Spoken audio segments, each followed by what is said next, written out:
Lord God have mercy. Did you just hear that?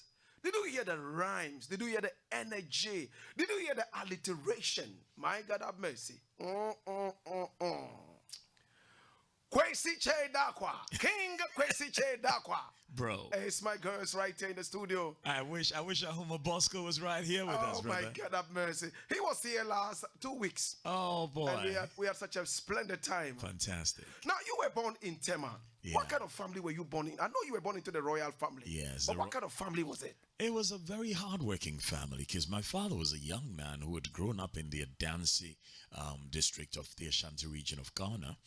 And he studied and then went on to the electricity corporation. They had what they call a training school. They were then training young men who would come and become the technicians, and some would rise later to become the engineers for the ECG, Electricity Corporation of Ghana. So further, after his training, he's one of those young men who was posted from the Dunkwao area to come to Tema to work with ECG in Tema. Wow. So he first came to Tema, lived in the boys' quarters of one of the engineers, and then went back to bring his wife. Wow. And then when he brought his wife to Tema, they had me. Actually, they had my big sister before they had me. And we grew up in Site 17 for only about 2 years. And they worked hard to buy a place of their own in Community 4 in Tema. And my mother still has that home. And beyond that, they built other places. But it was first and foremost a hardworking family. Wow. And next, a culture respecting family. Interesting. Because my mother instilled in us that before you learn anything else, know who you are. Exactly. If you don't know who you are, whilst learning other things, you will find that you have taken on the knowledge and culture of others, but you are lost. You are lost. That was what your mother said. Yep. Ohima ama asukwa che dakwa. That's right. Interesting name. Oh my God. So where is Openyin Kwesi Dakwa? Is he still alive? Openyin Kwesi Dakwa, very, very much so. He's in Tema. He's running his businesses. He's got a couple of investments, and also the Dakwa Plaza, which is offices rented out to people in shops at the bottom. There was a bank there as well, and Jatokrom Hotel in Dompoasia Dansi, and Jatokrom Hotel in Tema and farms, and a Lotto business. And, my mother ran a restaurant for so many years until her retirement, but now she's got investments out of which she looks after herself. So we send her money and she goes, wow.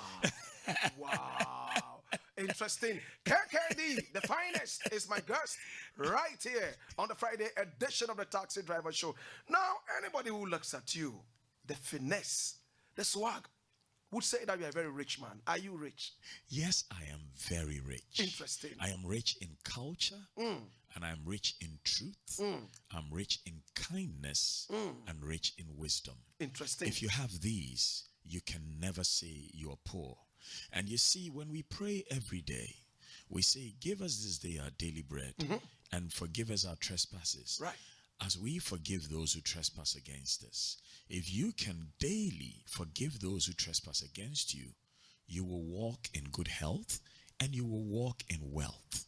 And you must also remember that all the riches of the universe belong to my Father. And if you don't know who my Father is, he's the one we pray to when we say, Our Father who art in heaven, hallowed be thy name. Interesting. If he owns all the riches, why do we say we are poor? Because we are his children. Did you eat 3 times a day? I mean, in your upbringing, was it a family that was able to provide all this? And normally we had a starter, we had a main course, and we had dessert. Interesting. Because my mom was a restaurateur. And so we grew up eating like that. And as you're very well aware, after I went through a divorce, I raised my children myself. The boy when he was 7.5, the girl when she was 5.5, and I continued that with them. Give them a starter, give them a main course, and give them dessert. Even if the dessert is in kati cake and the starter is light soup with just one piece of meat, allow the children to enjoy the pleasures of life at home. Wow. So that they don't feel like slaves to the people who pour crumbs on the ground for them. That's true. The first ministry of education and ministry of health is the family. The family inspires and educates each child before they go to the classroom. The family safeguards the welfare of each child before they go to the classroom. So when I see people who tell their children, I'm like, baby, o de bonne sha kwalani tim. Shira kwalani se oye dishye. Ne papa yo hine. Ne mami yo hima. Se si a cash flow na face interruption kakra. But biribi pabeba. Emre pabeba. Woma emwa womu hua. Kwasia fueti etia womu so. Wankasa she womu ma nema womu so. Fill your children with pride. That's right. Fill your children with confidence. Suffer for them. If there is no money, feed them and you starve. Let them know they are loved and they are special. And if they can have that in them, they will soar. What? This is so much inspiration. My God have mercy. All right, Kwesi Chedakwa, King is my guest right here. All right, so walk me through your elementary education. What kind of educational, upbringing did you have? Datus. Yes. Datus Preparatory Primary School. And from Datus, Presecally gone. But in Datus, I found I liked writing. So I would write plays and share roles for Lucia J., Nina Riafe, I see. Rita Afriye, my good friend George Achampon, my good friend Ni Orakatete, and we would act our plays in school. And I was in boarding house from class 1. Wow. Because Onyentufo Hinenana Kwame Ampedu was one of the people that inspired me the most. And he maybe is the reason why I had the freedom to go into media, brands, and culture. Because as a child, I was always singing, playing music, where people would consider it, oh, you're making too much noise. And my father was worried because he wanted me to be a doctor. I never wanted to be a doctor, but I'm happy that as of yesterday, my youngest brother, Kweku Amenin Dakwa, who went to study abroad, has just been inducted as a doctor in Ghana. He's 25 years old. Oh, wow. Congratulations. So my father's wish to have one of his sons, if not his first son, be a doctor, has happened. And so I went to boarding school with my big sister. I was I was the youngest in class in boarding school. Wow. And I really liked it because the Adwai Doetin family were such a lovely family. They owned Datus. And the owner of the school, Raphael Adwai Doetin, when I went, he said, I was too small to sleep in the dormitories. Wow. So I stayed in his home for a while. And then later, they, young as I was, they gave me a place in the girls' dormitory. Interesting. Whoa. Yeah, because I was very, very small. Wow. Very, very small. And I was fortunate to come first, throughout my primary school days. And I just loved English language. Wow. And I loved the use of language and a beautiful turn of phrase. So if anybody would say something, whether in Chi, in Ga, in Ever, if I understood the language and the turn of phrase was beautiful, then I loved it, which is why I love listening to Openyin Kojochre. He speaks so beautifully. Interesting. That man needs a bigger platform throughout the world. Interesting. His wisdom and the tone of voice and his voice inflection, so beautiful, simply gorgeous. This is interesting. Now, when you walked into the premises of GBC somewhere in 1984, what was the edge? What pushed you to go there? There was a purpose. I've always said that for me, there's only 4 pillars that I stand on in my life. And these 4 pillars are: number 1, excellence in whatever field of endeavor I work in. Number 2, eloquence in every communication that I share with others. Number 3, elegance. In every presentation I make, be it audiovisual, textual, it's got to have elegance. When I write, there has to be grace. There has to be finesse. There has to be elegance. When I walk into a place, I need to present people with something beautiful to look at. Because if you cannot buy art, at least you can be a piece of art yourself. And then the last one is purpose in everything that I do.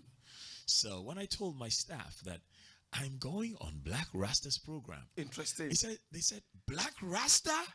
I said, you didn't know we're kindred spirits?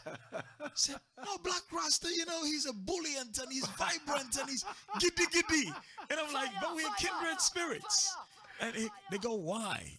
And I said, we both hate corruption. That's true. And we both hate cheats. True. And we both hate dishonesty. That's true. We're not the only two who hate these things.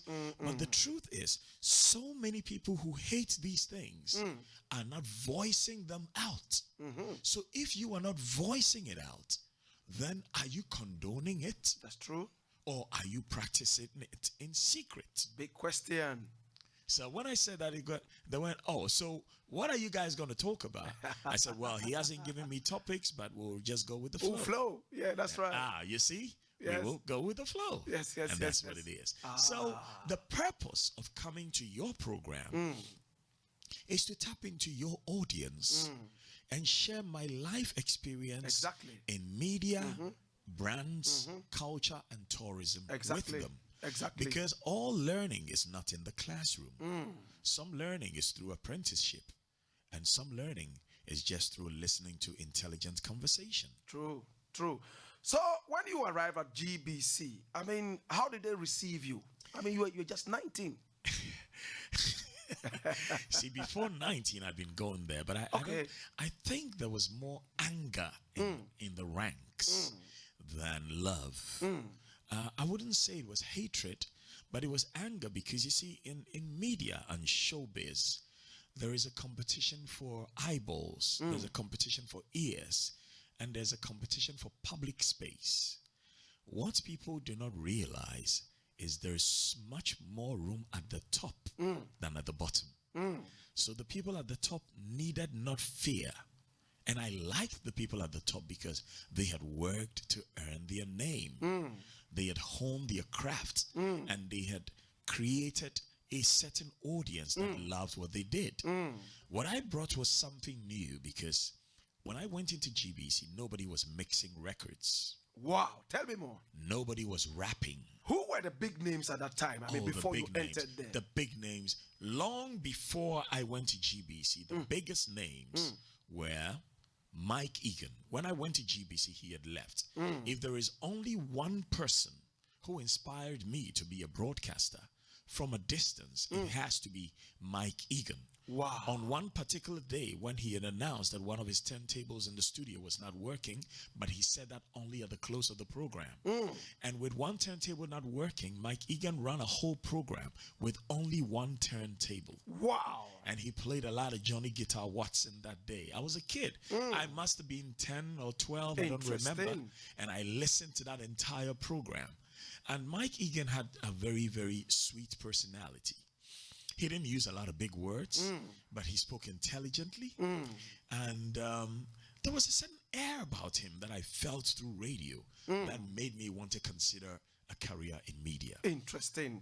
And then there was David Larby, another very good presenter, well-dressed man who used to host a lot of shows. Wow. But then there was a newsreader, Kwame Amamu, who used to listen. You know, here is the news read by Kwame Amamu. And then there was Akwesi Donko, who was reading the Chi News. You know, so these people stood head and shoulders above the rest. Interesting. But later on, at the time I walked into GBC, the big names, without a doubt, were Godwin Avenago, Big Goddy, Charlie Sam, CS on FM, Tommy Ananforsen, yes. TAF, Yao Asamoah, the African Child, James Amate with his big baritone voice. My God have mercy. You know, and then there was Lucy Banini. Yes. Right? And there was Freddie Kweku, Jolly Joe Reindorf. But the one that I loved the most, who later became a royal, Berima Ohimin Kwetia. My God have mercy. Berima Ohimi Kwitia, outstanding broadcaster. You know, very calm personality, very regal presence. And he connected with me in a way that was very special. He would sit with me and have conversations with me about the women who would throw themselves at you just because you're in the media. Wow. You know, because there are lots of groupies. The minute you leave the media, they will walk away. But as long as you're in the public eye, they will throw themselves at you. They will chase you because groupies are everywhere in the world. And then there was Pakwisi Brew, who did so much work for promoting Ghanaian musicians. And we need to give him a lot of respect. Pakwisi Brew did a lot of work to promote Ghanaian musicians. Now, at this time, what kind of music was dominant on GBC? On GBC at this time, the dominant music was R&B and soul. R&B and soul were dominant. And then high life. So R&B, soul, and high life. But then you had the likes of Jimmy Amekpafo, and then later on in the years, Kofi Chakponu, who also managed to promote jazz music. You know, so they had their specialization where they would come over and they were like the apostles of jazz. So Jimmy Amekpafo was the jazz man, and later Kofi Chakponu. But then on the other hand, there was Tommy Annan Forson, who helped to promote mellow rock music, and country music. With all these wonderful names, when you were walking into GBC, did you think that you stood a chance? I knew when I was walking in from day one, and some people may call it arrogance. My mother calls it self-knowledge and confidence. I knew I was going to be number one from day one. Interesting. I listened to them. I admire them. There is nothing wrong with going into medical school and saying you want to be a plastic surgeon and having your heroes who are plastic surgeons and knowing that you're going to learn so hard and craft your personality in a certain way and hone your skills in a certain way that you will be number one within 2 years of going in. There's nothing wrong with that. Interesting. And we need to build more of that spirit in our young ones. For real. What did you think you had that these people did not have? They had it. They had it, but I had it differently. Let me give you a good example. Good. With politicians in parliament, everybody goes and everybody speaks. But some speak with more elegance than others. I'll use my own uncle, PV Obeng, who's passed away. PV may disagree with you, but he is never disagreeable. That is a craft that a lot of people have not learned in politics in Ghana. You must disagree with those you oppose, but you must never be disagreeable. That's interesting. Because with common sense, you can do the right thing. And with wisdom, you can do the best thing. And the best thing is to remember that first and foremost, we are all Ghanaians. We go out there to debate so we can pick the best thoughts and the best sentiments and use these to serve the Ghanaian people. We need the parties so we can organize the teams to compete. But our purpose is not to serve the party. Our purpose is to serve the Ghanaian. So my purpose was to look at all these great people, and every one of them I've mentioned is great in their own peculiar way, and look at what it is they do and see what I can do to do it better.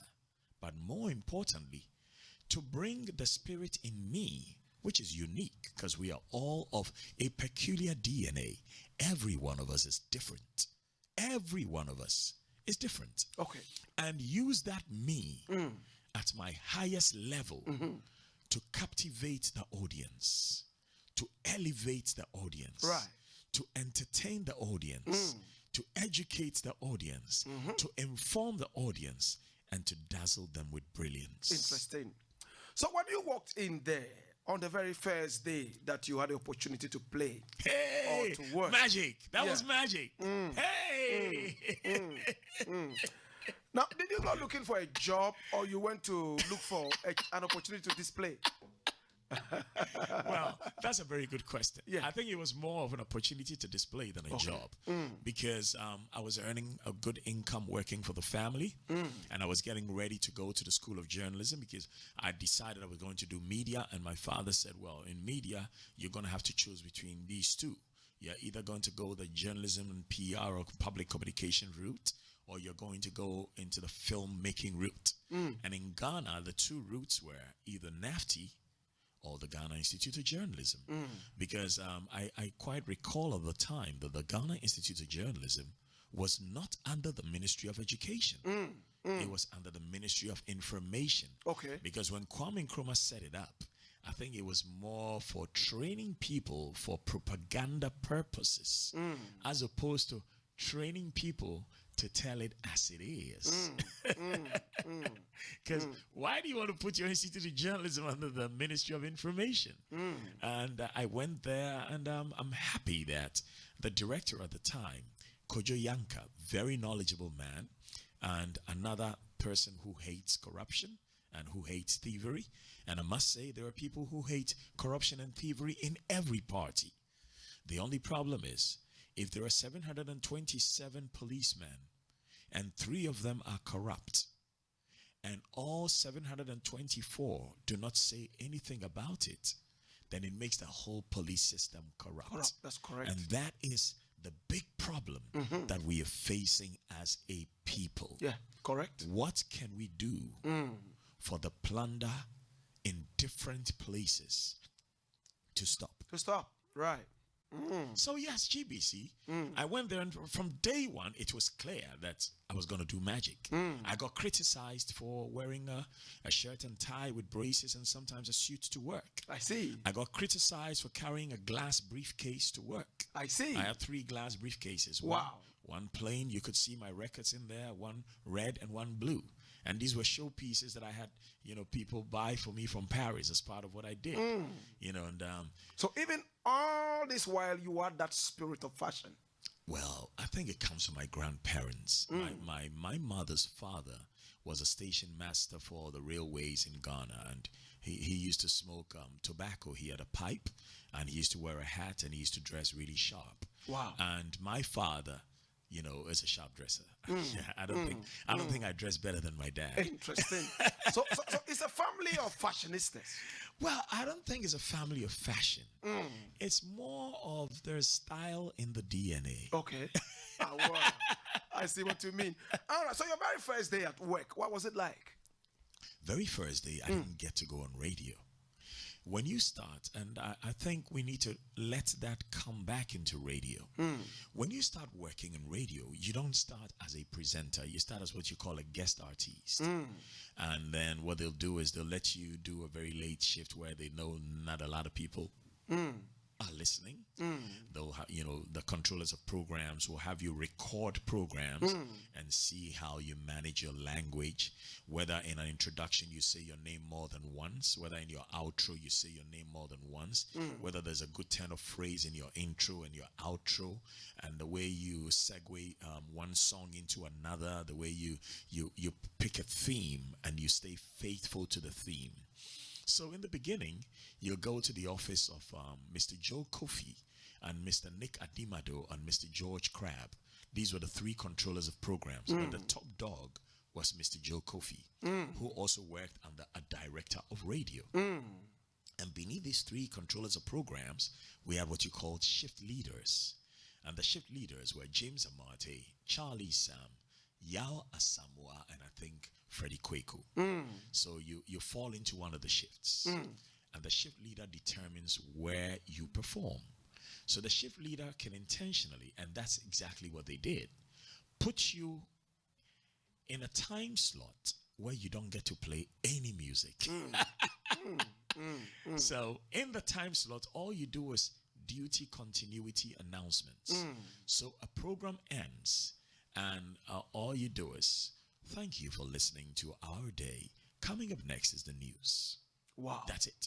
Wow. And then you've jacked the news already, and then you slide the pot open for the news to be read. And then at the end of the news, you do yet another duty continuity announcement. Thank you for tuning in to GBC Radio 2. Coming up next is Reflections by, and you see the name of the person. Reflections, written by Victor Markin. And then you roll tape and Reflections plays. And I was doing that for about 7 days. And then one day, a 15-minute program had not been logged. So I had 15 minutes to play music. After 7 days of working as a duty continuity announcer. Interesting. And in those 15 minutes, I think the whole Accra heard me. Oh my God, have mercy. Because this was not on Radio 2. This was on GBC FM, which is why we had been employed. I was employed on the same day as Kofi Ajololo. So Kofi is my big brother, and I love him. You know, Kofi had such a beautiful voice for radio. What? But I knew he was going to be an actor because Kofi also had a very dramatic way of, presenting stuff. You know, he would use his voice as a tool. You know, and I think if the acting industry would be bigger in Ghana, Kofi would rise even higher because as an actor, he's great. My God. But the industry is small. So he's like a bit like David Donto and Brew Riverson and Ajiti Annan. These guys are very big fishes in small ponds. That's right. We need to help the pond get bigger so they can breathe and do greater things. That's true. And so in these 15 minutes, boy, I think I played 10 songs. My God have mercy. Fire! Fire! Fire! Because My God. I had records. Look, don't forget, I had been organizing student shows since I was 12 years old. I see. And my dad owned a hotel and a nightclub. And at Big Daddy's Palace, whatever song would make it to the charts in England or the US, we had in Ghana. And whatever song was big in Ghana, we had in our record stores, because we had 2 record stores in Tema as well. Because both my mom and my dad are curators of arts and culture. You know, they've promoted music, they've promoted stages for performers, to shine their craft and show what they can do to the world. That's right. right. So I had all these records. My God have mercy. And Were you playing LPs or cassettes? No, LPs, dude. LPs, Yeah, straight. I'm an LP dude. Turntable man. You know, I'm an LP dude. Yeah. I'm not even a CD person. You know, I like LPs. You know, you got to play vinyl. Do you remember the very first song you played on radio? Hey, that my day? God, my God. This is 1986. Yeah. Because, before that, in 1984, when I started at GBC, I was going on as a guest artist with Carla Jimin Bannerman, the man who actually told me there were going to be interviews at GBC, and so I should come there because he had heard me, play and present the show in our nightclub, and he says, "Look, the nation must hear you." So the first song is going to be tough. It's going to be tough, but would you remember the genre? I think the first one definitely was R&B. R&B, okay. Definitely. Okay. I had a thing for R&B and rap from day one because I make time to study the history of music. And I think we should make it essential learning for those who are disc jockeys.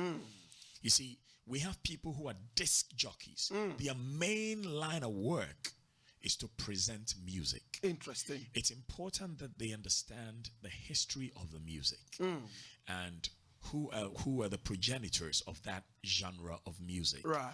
Because once you understand the history of the music, you know that, okay, this type of music is driven by lyrical content.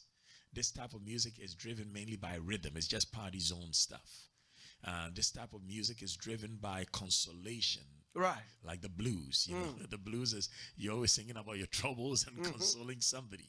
And this type of music is driven by, after a hard day's work, we sit beneath the tree, drink some palm wine, and dance to high life. So after the 15 minutes of rocking the whole of Accra, Dude. what was the response like? Dude, in those days, people didn't phone, they wrote letters. Within 8 days, the letters I received at the Controller of Programs office, unbelievable. My God. Everybody went like, you need to have your own show. Look, I haven't even been allowed to play music miscellany. You're talking about me having my own show. My God. And eventually I got to have my own show. And I was also doing scheduled programming. So you come and play High Life, a go-go. But my shift leader, knowing I had so many records, which they did not have, I don't think he did it to harm me, but he could tell I was in a hurry to take over. So he would put me on guitar bandstand. In fact, I played guitar bandstand for like 3 months. Now, guitar bandstand was the program that a lot of people did not want to do because they considered it as a program that, old folk kind of music. Guitar band music. But I went to the GBC library. I made friends with the librarians, and they know music history. And we had conversations, and I learned so much about guitar bandstand. I could separate the palm wine music from the funeral music, from the celebratory music, from the music that paid homage to kings and all that. And I learned. So, how did I get to know his name? It's because I took guitar bandstand as a course. As the young people say, I made it my World Cup. And now when I would come to play guitar bandstand, people would sit and listen. Interesting. So I mastered guitar bandstand, and that is one of the subsets of high life music. Yes, for real. So once I had mastered that, knowing about Bang Logo, knowing about what's it called, Sichi, which my good friend Charles Amoa and my good friend Anatufo, when you're baby call, used to work on, I learned so much from all of them. And I was so informed about the music. And the beautiful thing is, like you and I sitting in the studio today, I said Black Uhuru. You know? Yeah. And we played What a Joy to Hear the Utterance of a Rasta. Yes. And you and I sang it together, lyric for lyric. Yes. Why? Yes. Because you have learned about the reggae music. For real. You know Uta Baruka. Yes. You know Gregory Isaacs. Yes. You know Lucky Dube. People only know Bob Marley, and that's it. You know? Learn about the history of the music. Yeah. And once you know it, when you present it, you can speak about it. And you can share a certain vibe that other people can play that same music, but that vibe will be missing.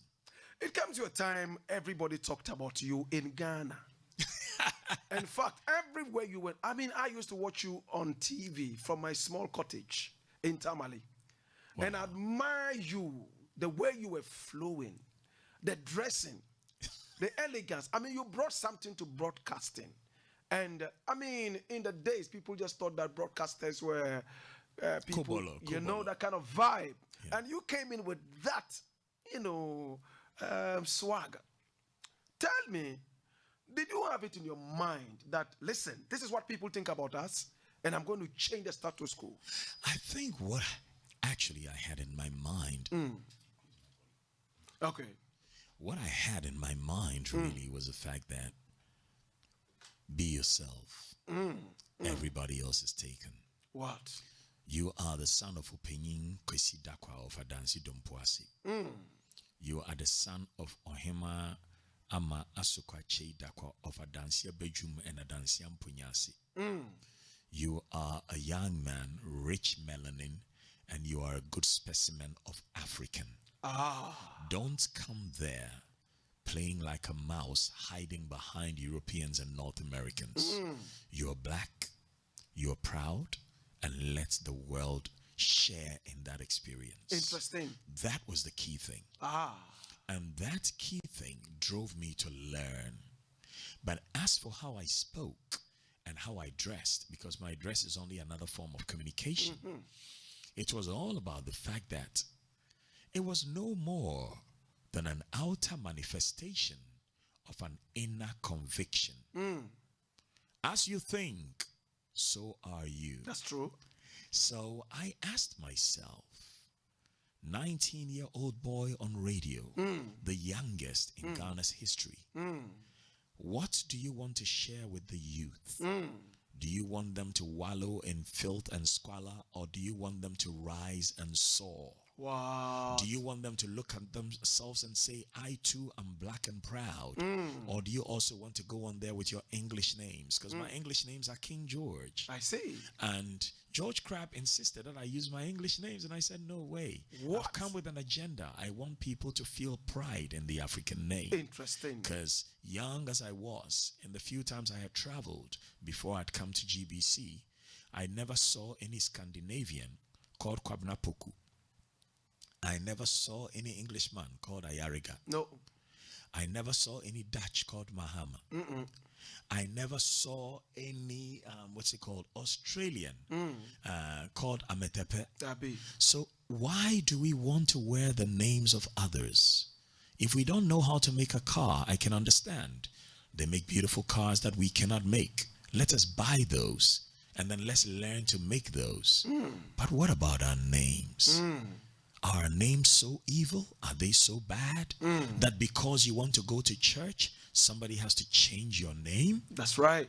I don't understand it. I just don't understand that. Wow. So I insisted on using Kwesi, Che, Dakwa. Now those were 5 syllables. Now that was a lot. See, because Che stands by itself, Kwesi stands by itself, Dakwa stands by itself. I'm not the only one who had 5 syllables, because Godwin, Avenogbo, 6 syllables, but those were only 2 names. Then Tommy, Anan Forsen, also Tommy, Anan Forsen, 6 syllables, but that was 1 name and a compound name. But I insisted I was going to use the 3 to make a statement that the first name is not English, the second name is not English, nor is the surname English. That's right. Emancipate yourself from mental slavery. None but our own selves can free our minds. For real. Have no fear for atomic energy. None of them can stop other time. That's right. How long shall they kill our prophets while we stand aside and look? Oh. Some say, You know, so what you got to fulfill. So when I think of it, think of your ancestors. That's right. Who were whipped on the back and told, you name Toby. And they said, me name Kunta Kinte. And they were whipped on the back. That's right. Till they were forced and accepted to call themselves by another man's name. That's true. Why then, in freedom, when there are no shackles on my ankles, no manacles on my feet or my hands, do I want to still? Went for the Kwesi Che Dakwa. Straight up. We are black and proud. Oh my God, have mercy. We are sons of Africa. Kwesi Che Dakwa. Whatever they do elsewhere, we can do here. Exactly. But we don't have to be like them. Not at all. Because we are we. We are we. They are they. They are they. Whatever we like about what they do, we will learn and do too. But we must never forget who we are. For real. When you arrived, you were told about the groupies. Did they come? The groupies came. And they came in numbers. They wrote to but you. I was fortunate because I had groupies, both young men and young women. Lots of them. I would arrive at GBC in my Fiat Campagnola. Oh, you had a car? I bought my first car when I was 18 with the help of my parents. Oh, wow. It's a Fiat Campagnola. Oh, my God. 4-wheel drive. You were a man of good taste. And it was a vehicle that I used for carting my sound system because I used to DJ.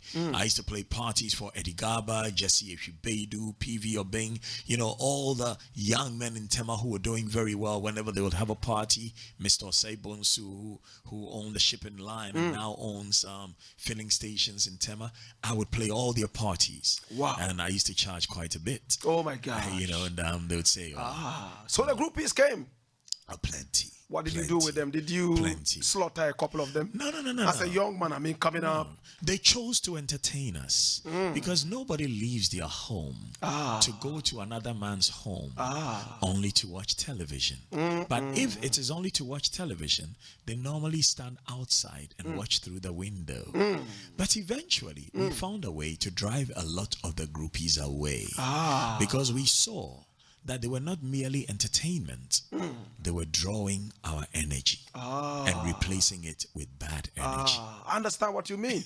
All right. So at what point did you decide that it was time to do away with all these groupies and settle as a married man?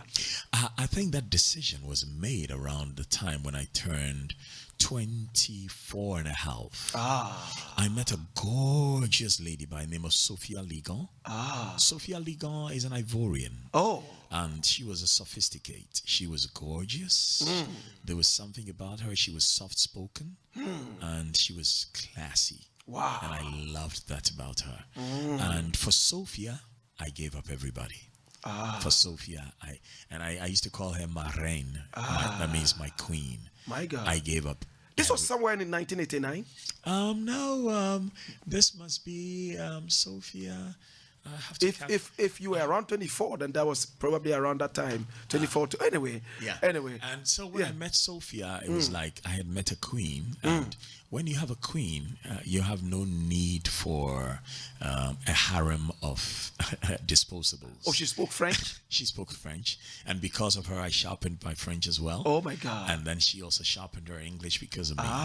But eventually, we did not marry. Oh, you didn't? I ended up marrying a lovely Ghanaian girl by the name of Lydia Bampo. What happened? Who Was became my she missus. too hot for you? No, she was good. I don't know what happened, but we drew apart. We drew apart, and it couldn't be her fault. I think it was mine. And I have apologized a million times, but we're still great friends. And there's times when she would call me. I mean, not too long ago, she was thinking of doing a special program at uni. And she called and she was asking my advice on it. And I said, no, Sophia, this kind of information should not come from your ex. It should come from your husband. Wow. She says, don't be silly. My husband is here. And she put me on speaker. My God, have and the mercy. husband spoke with me as well. And we all laughed. And Oh, says, my God, have mercy. Sophia says very beautiful things about you and what a generous heart you have. And what a good person you have. And I said, well, look after her because she's a queen. And we've been such great friends. But Interesting. I married a lovely lady who gave us 2 beautiful children. Interesting. A male and a female. Yeah, Kweku Dakwa Che Dakwa and Ohima Sokwa Che Dakwa. Wow. Wow. Interesting. You know. Now, how did you find yourself into England? Because I know after some time you abandoned GBC or GBC abandoned you. Who abandoned the who? thing is, after working at GBC for 5 years, well, after 4 years, I was nominated to go on a program in the United States of America. It's called YAL, Young African Leaders. I think now they call it YALI, Young African Leaders Initiative. And when I was selected to go on that program, the letter naturally goes to the Director General. And in the Director General's office, I don't know what happened, but somebody tore the letter in 2 and put it in the bin. What? And a man who still is alive by the name of Andy Majite, who is now a video and short movie producer, is the one who picked that letter from the bin and came to show it to me. And he felt so sad because Andy loved me as a presenter. He thought I was good at what I did. And that was a fantastic opportunity for me to go on a program in the U.S., which is fully paid by the United States Information Service and the United States State Department. Somebody tore the letter and put it in a bin. Did you get to know who it was? I wasn't interested. You see, I only focus on positives. You know, if you focus on negatives, you can't smile the way you do with everybody. And I need to smile because I am so black that when I don't smile, all you see is melanin. But when I smile, you see a flash of white teeth. Some enamel. And that breaks. That's right. That breaks the darkness. Fire! So, you know, I wasn't interested in who did that to me. Somebody said it was somebody at a very high level. I'm not interested in that because I still went to the U.S. in the next year. The only thing is, this time, the head of the USIS, who later on became an ambassador called Mr. Daniel McGaffey, but Ambassador Daniel McGaffey, wrote the letter. He copied the Ministry of Information and he copied the Office of the President. Interesting. Because I told him that the letter was in a bin. You know, we didn't have mobile phones at the time because what I would have done was ask Andy to leave it where it was and film it so I could share it on Instagram and Facebook and say, this is what we do to each other. This trip will not cost GBC 1 cent. It will not cost the Ministry of Information 1 cent. It will not cost the Ministry of Communications 1 cent. But it will give one of us an opportunity to go and learn about the role of the media in the U.S. and bring it back to serve Ghana. So once I learned about that story, my interest in GBC waned. In fact, even the kind of lyrics I started writing for rap changed. They started getting dark, and I will share one today with you. So in the next year, because the YALI program in Africa is once a year, Margaret Thatcher went on the Young European Leaders Program. That's the YEL. I got nominated for the Young African Leaders Program as an outstanding mass communicator in the field of electronic media. And then somebody who is superior to you at work, not by dint of their knowledge or wisdom, but by dint of their age and the fact that they went there before you, want to make it impossible for you to shine. The truth is, this still goes on today in Ghana. Yeah, for real. And it goes on even more in politics and governance. Because for everybody you see heading any state enterprise, I say, find 30 people who could run that state enterprise and compare and contrast. Are we using our best team, or do we only use our best team when it is football? Interesting. That really broke my heart. But in the next year, the letter came. Again. And when it came this time, somebody had to sign for me to go. And that's somebody who had to sign because they had copied the Ministry of Information was the Director General. 3 days for me to leave, the letter had not been signed. What was the issue? And I'm a Ghanaian. I'm not an American. Okay, I'm a Ghanaian and British. I'm not American. But if you don't sign the letter, they cannot even do my visa. So I went to the office of Honorable Totobi Kwachi, who was the Minister for Information. At that time, were you still Ghanaian, British, or you were just Ghanaian at that time? Some fine details must be left to my family. Okay, I do. So here I was. Yeah. Here I was in Honorable Totobi Kwachi's office. Oh. And I told him, this will cost your office nothing. This will cost the GBC nothing. This will cost the government nothing. Why hasn't the Director General signed the letter? At that point, I was no longer sad. I was angry. And he said, sit down, young man. So I sat down. And then he called his secretary. And he made his secretary type a letter telling the Director General that he has been copied in on a letter that one of their staff has been selected to go on a program. They should grant the person the leave because the program will not cost the GBC anything, so I can go. So it took Honorable Totobi Kwachi to sign a letter for the Director General of GBC. Who was it at that time? I don't like to mention the names of those who do wrong, you know. To release me. Was it still the same Mr. Kofi? No. Joe Kofi was our controller of programs. All right. But you know, for a member of staff to go on an external program, it is not your director of radio. It has to be the Director General. Now, the Director General is your ultimate leader. Yes. And he must have the welfare of all his staff paramount. Is he still alive? He should be listening to you. I hope he is. And I pray that nobody does that to any of his children. Because we are unkind to each other. Why do you think he wanted to do this to you? Were you too noisy? Were you too loud? Were you sleeping with some of their wives or something? Because you were hot, you were handsome, you're still hot, you're still handsome. Yes, maybe you were eating a few of the ladies around there. But I think there is a problem with us as a people. Please tell me. Because of the fact that we've been through colonization, we don't expect any of us to be confident.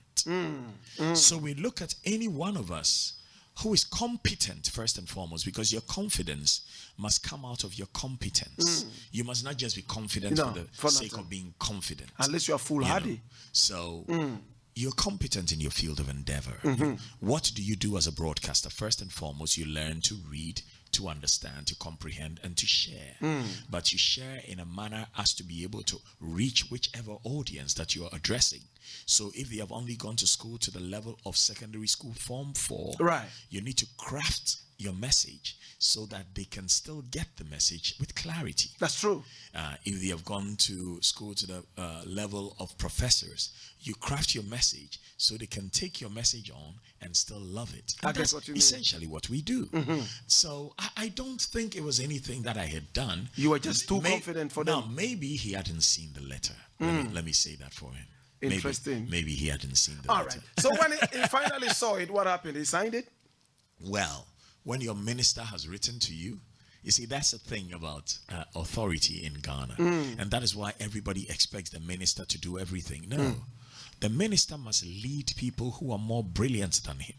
In the same way as the king must lead a linguist who speaks better than him.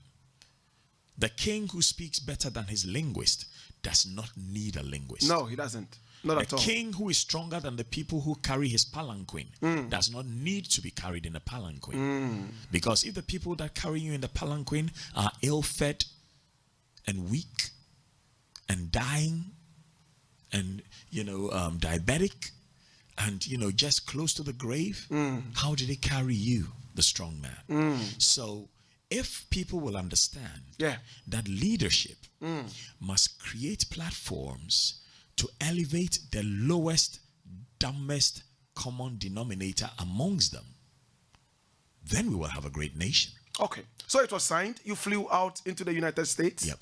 All paid for by the USIS. At the time, the per diem was $150 a day. Slept in some beautiful hotels. Wow. And interestingly, in every hotel I went... You had American women, right? No, not the women. I had American ladies. Okay. Oh. But more importantly, I got a chance to promote Ghana in very good light because as part of our programs, we went to different universities. We sat in communications classes. We sat in media classes. We sat in brand management classes, depending on your expertise. And then we also got a chance to address, lecturers and students. And every time I spoke, the round of applause was deafening. Wow. I would talk about the fact that I come from a country of this number of people, bordered to the east by Togoland, to the west by Cote d'Ivoire, and to the north by Burkina Faso, all Francophone countries. And to the south by the Gulf of Guinea, which feeds us a lot of fish. Yes. And I would say it in a humorous manner. And I would project Ghana and the different regions and the different tribes and the different things in the different regions. And it would make people go like, oh my God, I need to go to that country. And I would finish by saying, there is paradise in heaven. But until you get to go to heaven, buy a ticket to Ghana. That's right. Who knows? You may even meet your life partner. Interesting. So, God. It was something I loved doing. For real. And how long were you in America for? Well, the program was 7 weeks. 7 weeks. 7 weeks, and we went to, I think, 18 different states. It was busy. Was that when you decided that it was over with you and GBC? It was over before I left for the States, because the year before, when I saw that letter that had been torn and put in the bin, I said, yea, though I walk through the valley of the shadow of death, I fear no evil, for thou art with me. Thy rod and thy staff, they comfort me. That's right. Thou preparest a table before me in the presence of my enemies. But if you know you are in the presence of your enemies, why do you still want to be there? So you resigned or you just walked away? I didn't just walk away. I got a better offer. Oh, you got a better offer? I got a better offer. Which I was going to work for PTC under Gedilai in the advertising department. PTC was Pioneer Tobacco cigarette Company. Cigarette? And I've never smoked. Wow, you worked for a cigarette company? No. But let me finish this. Okay. I worked for them because I was the one who spearheaded their Miss Ghana campaign. Oh, yes. And their dance competition campaign. I remember. You understand? Yeah. And even though I don't smoke, there are tobacco farmers in Ghana who earn their keep from tobacco. Yeah. And apart from cigarettes, there's got to be other things that tobacco can be used for. Yeah. But then Totobi Kwachi would not let me go. So he called Mr. Kofi Selby. He says, no. He's working at GBC. He's not coming to your place. My God. But then I got an even more interesting offer later from ABC. A beer company. And I don't drink. But they had malt and we had Africola soft drinks as well. And I was advertising manager there. I started as advertising and promotions executive, and in 2 years I made manager. You held some really great positions. Yeah. And I helped to promote Ghana's arts, culture, and tourism. Oh, yes. Because whilst there, I think I was the only person in a marketing department of any company in Ghana, somebody must correct me if I'm wrong, who was actually pushing for sponsorship of art exhibitions. Congratulations. Art exhibitions. Thank you so I would much. push for the company to pay for the location and the advertising and the promotion of art exhibitions. So sad I wasn't close to you then. I would have bombarded you with so many letters of sponsorship Why not? and all that. And there's so many people I helped. I mean, you know, so lucrative. Why did you decide to walk away from all these wonderful things? and go to England? Yes. Well, the truth is, Yeah. I loved my wife very much. Ah. And I married her while she was in first year at university. You know, I had taken on the job of being the one who would look after her through university. Wow. She had a lovely father, a beautiful mother as well. In Ghana? But yes, but the thing is, if you love somebody, you care for them. You know, this thing about my Amobi is nonsense. If you love somebody, you care for them. For real. End of story. If they have more than you, they care for you. If they have as much as you care for each other. That's right. So she had completed university, and she had done her national service with the Foreign Affairs Ministry, and then there was no job. So she wanted a job. And I said, you will get a job. You will get a job. Be patient. And in 6 months after that, she was getting, a bit Married? worried. A Okay. bit worried. And she says, look, while I was waiting, maybe I can go to England and work for a while. I said, well, fine. You can go and work for some 6 months because, in 6 months' time, I know that you will have a job. I didn't want this whole corruption nonsense of having to go to somebody to say, give my wife a job, because I never had my father tell anybody to give me a job. I apply and I get the job. And so I said, fine. And then just about when she was ready to go, she says, oh, but when I go, I'm going to miss the children. And I go, but if you take the children with you, you can't work. Because once you're there with a child, and the children were just about getting to 3 and the young one was getting to 1, you won't be able to work. He says, but I'm going to miss them. I said, so what do you want me to do? Well, if you can arrange for the maid to come with me. I said, so I had to arrange for a visa for the maid, and the maid and her and the 2 children. All this while you had visited England over and over. Yeah. I mean, you were a British citizen. But my point is, Yes, you love your wife. Yes. You must do her desires. She wants to be a career person. You must do what is required to help her to be a career. Was it easier for her because you were British? No, she was British. She was British. born in England. Oh, interesting. But she was brought here as a child, and unfortunately, they hadn't done her passport, so I had to do her passport here in Ghana. And at the time, they were not keen on doing people's passports in Ghana at all, because then they would say, oh, well, if you're there, you should have had it done there, But luckily for me, there was a good, number of people there who knew me, because I used to host all the British High Commissioners programs. I used to host all the American ambassadors programs. I used to host all the German ambassador and the Netherlands ambassadors programs. So they all knew me. And before then, had you been to England? Yes. I'd been to England as a boy. Oh, so it was by virtue of marrying this beautiful woman that you became British? By virtue of divorce that I became British. Interesting. Because after marrying her and sending them to England, and they being in England for a while, and then it getting to a point where me sending money from Ghana there was getting too bad. It was making it impossible for me to finish building my house in Ghana.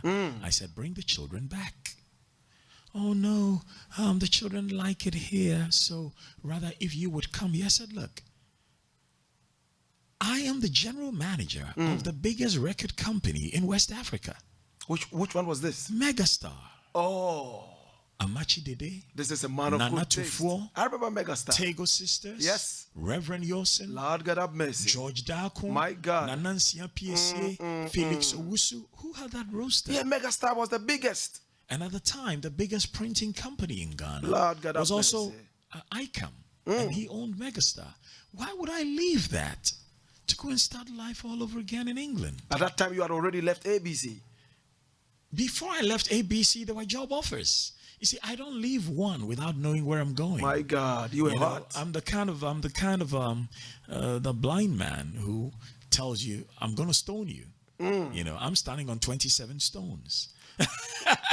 I like that. But why did you leave ABC?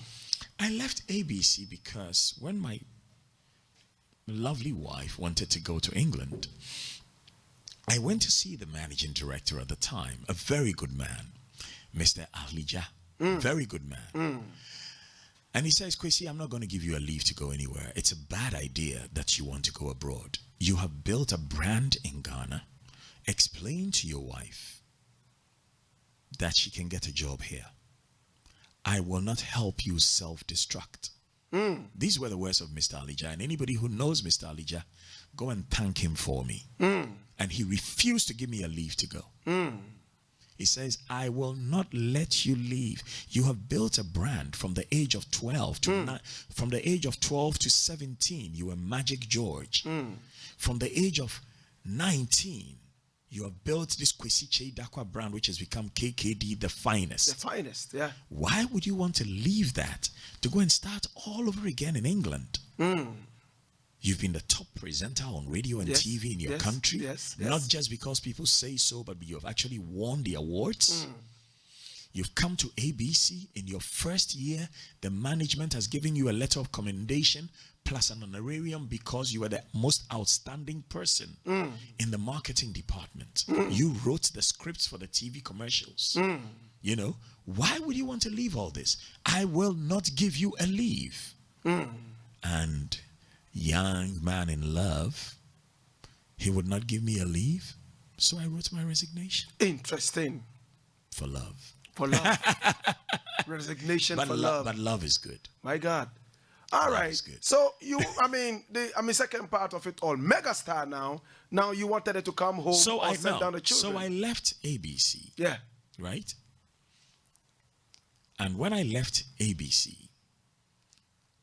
before leaving ABC, I had already been a partner in setting up a new radio station called Sunshine. Sunshine. Yeah. 102.3. The two key partners from the start were myself, who was the director of marketing and director of programming. So I had two cost centers beneath me. And the other partner was Alhaji Abdul Rashid, you know, co-owner of Nayak and the Nayak Plaza. I remember Nayak. Exactly. They're still my clients. Nayak. Exactly. Nayak had the Bafo's wife as the face of Nayak, right? And Benjil, okay, that was Benjil. And then also, later on, other partners that came on were Mr. Fred Owari, who was the CEO and founder of Consolidated Discount House. And, this one has just slipped my mind right now. He used to do Supercare air conditioners, Mr. Opon Bio. And Mr. Opon Bio's partner was Honorable Kennedy Ejapong. So I was a shareholder in this company. Wow. But here I was. You're going to leave. You're going to go to England. What are you going to do with all this? Because you're sacrificing your career so that your wife can start her career. And the point was, no matter where I go, I will succeed. Okay, so you went to England? Yes. And you were with your wife? Of course. But in the beginning, I went there, rented a place for them, and as it was then, you pay 6 months deposit, 6 weeks, sorry, 6 weeks deposit. So I rented a beautiful 4-bedroom place with 2 living rooms for them, you know, because I wanted every kid to have their room, the maidservant to have a room, my wife have her place, and they were there, and then I came back to Ghana. Did you manage to be faithful to her? Whilst you were together? For a very long time, yes. You were faithful to her? For a very, very long time. But getting to the end, you couldn't. I had lost that motivation that made me want to be everything for her, because I felt like I was giving and not receiving.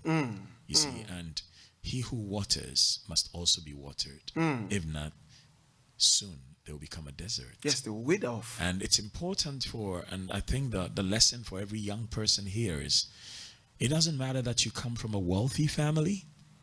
Whoever you choose to journey with, understand that you are going to help each other. It's not going to be one person doing for another. Then the two of you together can create something for your children. When did you start falling apart? I never fell apart. I mean, you and your wife, your marriage. I think a year and a half after she had been in England, and I told her they need to come back, because in those times, I would buy a ticket to fly all the way to London to make love to my wife for the weekend and fly back to Ghana. You were rich. So that, well, I was comfortable. Was it that there weren't pretty ladies in Ghana for you to have that? There were, but like I told you, you were faithful. I made a conscious decision. Effort to be faithful. A conscious decision. Interesting. To be faithful, because I loved my wife. I like and when that. you love somebody, it's easy to be faithful. Let me tell you what. People who say, I love her and are still faithful, no, you like something about them. Because when love sets in, it's easy to say, this will hurt them, I will not do it.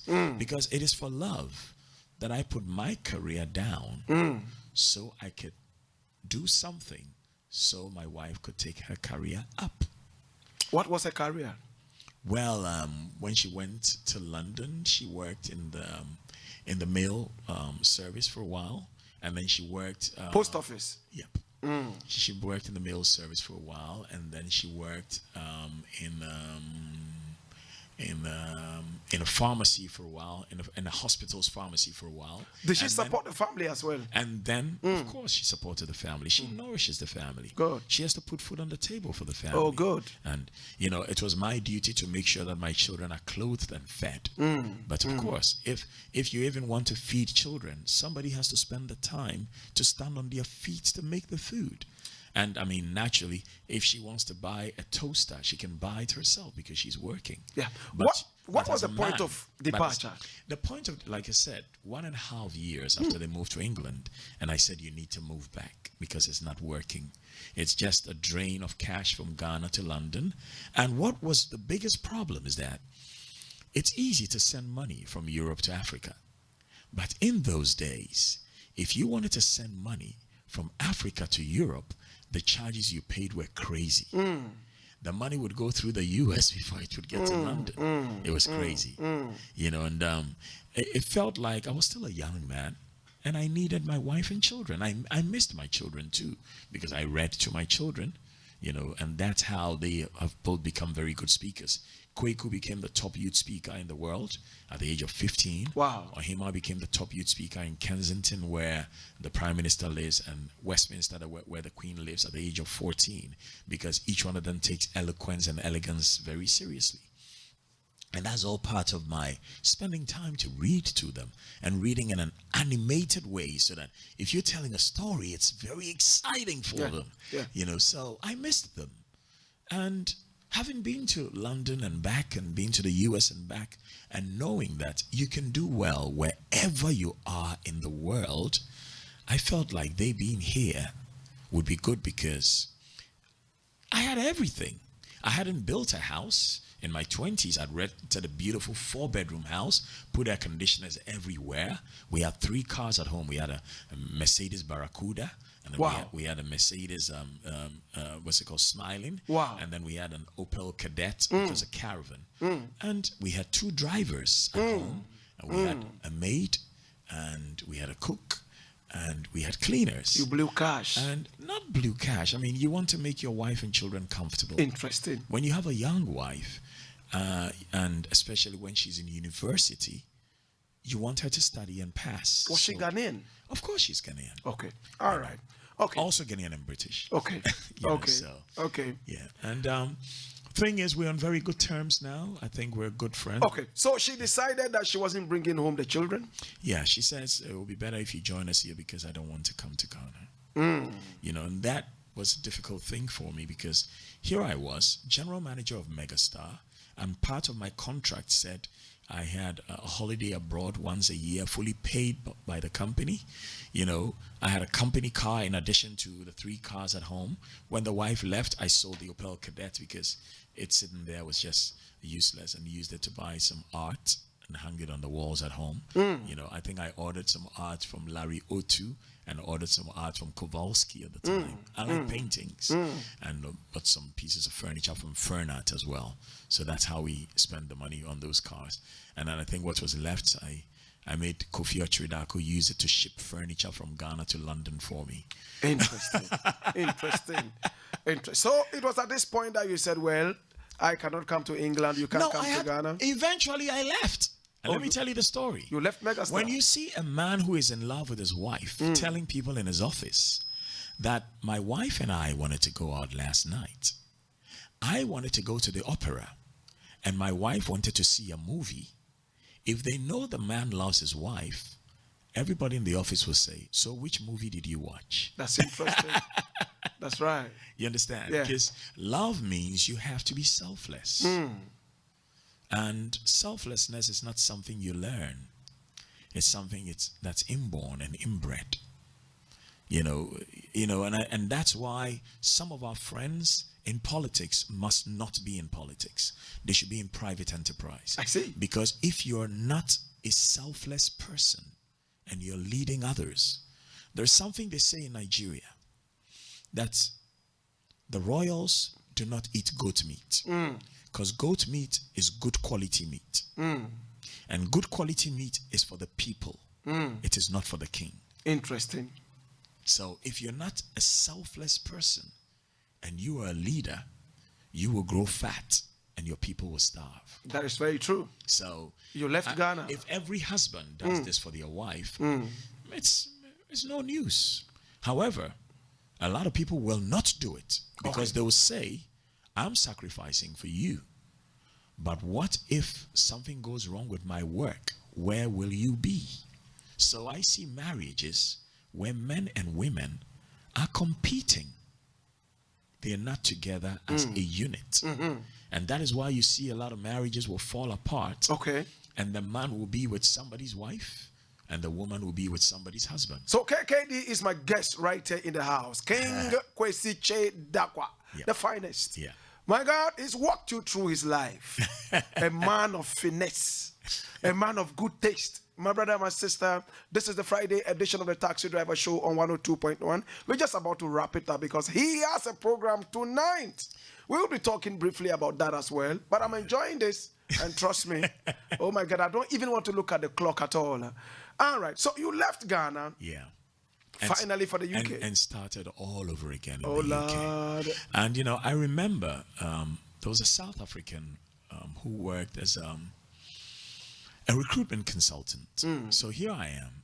You look at my CV, and from the age of 19, I'm a guest relations officer for a hotel.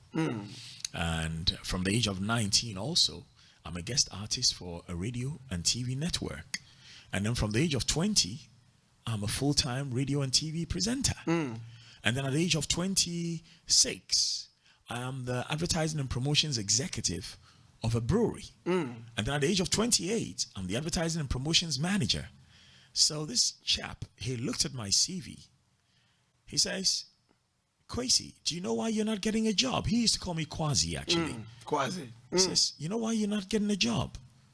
And I'd only been looking for a job for about 2 weeks. He says, because people do not believe your CV. They cannot believe that somebody who has actually been a guest relations officer for a hotel in his country, being a radio and TV presenter in his country, being an advertising manager in his country. Can you imagine somebody who is advertising manager for Carlsberg or Stella Artois leaving to go and now look for a job in another country? He must be Kwasi. So he told me that. And he told me, I'm going to do something about your CV. And I said, what are you going to do? He says, I'm going to take all the managerial positions off your CV so that you can get your first job in London. After you get your first job in London, everything will be easy. My God. The first job I got in London with my name, Kwesi Che Dakwa, was working at Marks and Spencer as a refunds and exchange customer service person. Oh. Because at Marks and Spencer, a lot of people brought refunds, came to exchange stuff and get refunds or just exchange. So they made one till where I was doing that. And I was also helping with the banking. So when we would close, I'd go around, would cash the tills, and we'll go up and cash the money. And this young manager who used to select the people who would do that because that's like an extra shift. He would always select me. And after I got a job as Marks and Spencer, I had done other jobs before, but not with my name, as you do when you go abroad. Oh yes, I get it. Illegal. Not illegally, but not with my name. Fraudulently. It was not fraudulently. Not fraudulently. Those were jobs were cash in hand jobs. Okay. Exactly. I understand. And so here I was. One day I saw this young man. I'd gotten a job as an investment researcher in the city after I got the Marks and Spencer job, just like Dietmar had told me. Dietmar was the recruitment consultant who told me to dumb down my CV so I could get my first job. And when this young man, I saw him in the city, I didn't want him to see that I had a job in the city because I still wanted to make those shifts. So I would close from work at 5 and catch a train real quick and go to Marble Arch, go straight into the Marks and Spencer at Marble Arch. And then other times they would schedule me down to the Marks and Spencer, you know, on the Oxford Street going towards Tottenham Court Road on the right hand side. So, you know, whoever did the rota would schedule you on whichever place they needed staff. And then sometimes they would let me go to Finsbury Circus. Finsbury Circus was in the city, you know, and I would do that. And I really wanted that job because I wanted money. In my first 6 months in London, I saved enough money to buy my first Jaguar in London. My God, I 6 months. Because Ashanti boy, I was working. I was working. I didn't go there to sleep. Did Ghanaians see you? I didn't care. Okay. I'm Ashanti. If I have to shine shoes to feed my family, I will. You didn't care that you're a big man in Ghana? It does. I was only 31. Who cares? Okay, I get it. Who cares? You've got a family to feed. I've got money in the bank in Ghana. I've got lands in Ghana. You know, I'm building a house in Ghana at the time. Who cares? Okay. All right. You are a cleaner. You're cleaning toilets. And I am an investment researcher who also works at Marks and Spencer. That's right. And then I also got a job as NCP cashier. NCP is the National Car Parks. Okay.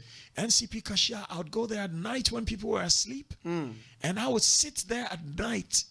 And when people would come to, you know, they come and park to go to the, casinos, they get a ticket. And when they're driving out, I take the ticket, slot the ticket. It tells me how much they have to pay. And I take my money. So in 6 months, I worked like a donkey. You bought a Jaguar. Wow, you know, you work so you can give yourself some comfort. And all this while it was peaceful between you and your wife? Well, I was working.